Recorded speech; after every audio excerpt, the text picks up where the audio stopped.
Chapter 7. Judge not that ye be not judged.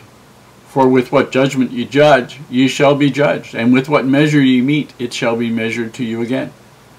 And why beholdest thou the mote that is in thy brother's eye, but considerest not the beam that is in thine own eye?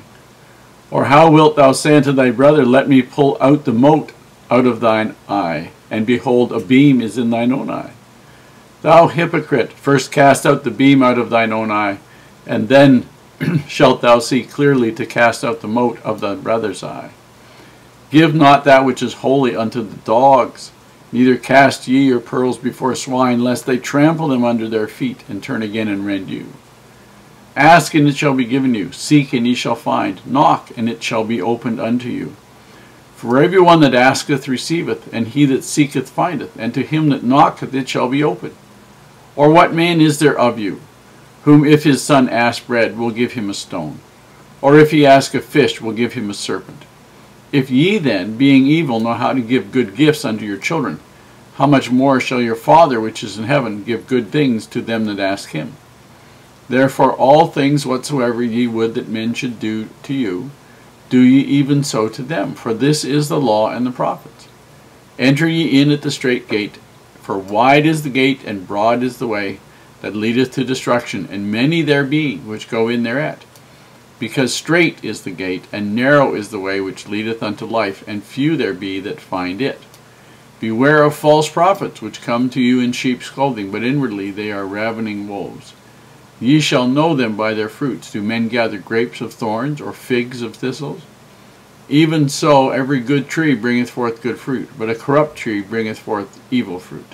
A good tree cannot bring forth evil fruit, neither can a corrupt tree bring forth good fruit. Every tree that bringeth not forth good fruit is hewn down and cast into the fire. Wherefore by their fruits ye shall know them. Not every one that saith unto me, Lord, Lord, shall enter into the kingdom of heaven, but he that doeth the will of my Father which is in heaven. Many will say to me in that day, Lord, Lord, have we not prophesied in thy name? And in thy name have cast out devils, and in thy name done many wonderful works? And then I will profess unto them, I never knew ye. Depart from me, ye that work iniquity. Therefore whosoever heareth these sayings of mine, and doeth them, I will liken him unto a wise man which built his house upon a rock. And the rain descended, and the floods came, and the winds blew, and beat upon that house. And it fell not, for it was founded upon a rock.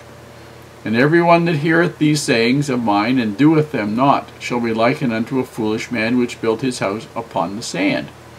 And the rain descended, and the floods came, and the winds blew, and beat upon that house, and it fell, and great was the fall of it. And it came to pass that when Jesus had ended these sayings, the people were astonished at his doctrine, for he taught them as one having authority, and not as the scribes.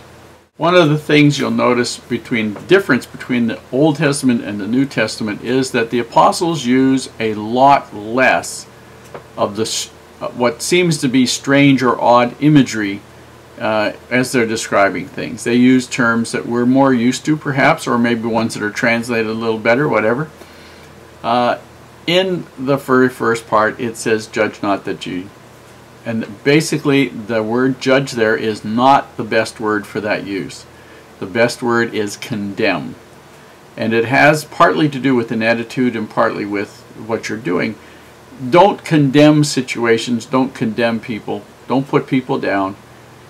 You need to judge. I mean, if you're looking out at whether or not your children are going to play with somebody, or you're going to buy a certain house, you're going to live in a certain neighborhood, you're going to do things, you're obviously going to have to judge in the sense of making decisions and judging the relative values of different things. But it says, basically the impression is, don't condemn things. You know, you may decide to live in a different neighborhood, and that's perfectly fine. You may decide to work for a different employer, and that's fine. You may decide to go to one particular school over another one. That's particularly fine. Those are all judgment calls that you make. But that does not entitle you to put down whatever you decided not to do for everybody else, because for somebody else that may have been the perfect decision. So, don't condemn. Second part, mote and beam. A mote is a tiny speck, barely visible to the human eye. A beam would be like a building beam that would hold your roof up.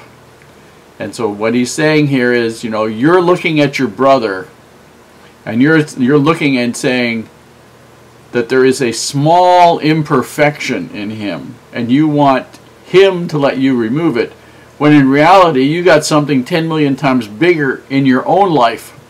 So what makes you think you're entitled to tell him what to do if it's a small thing? First, you take out the imperfection in your life, and then you can more fully and honorably turn your attention to helping him with his. Please note, helping, not condemning. It said, which man of you whose son would ask for bread would give him a stone, or would ask a fish and would give him a serpent?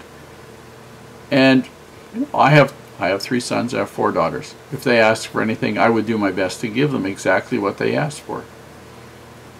Heavenly Father will do the same thing, but because Heavenly Father is able to give much more, He can, and He would love to.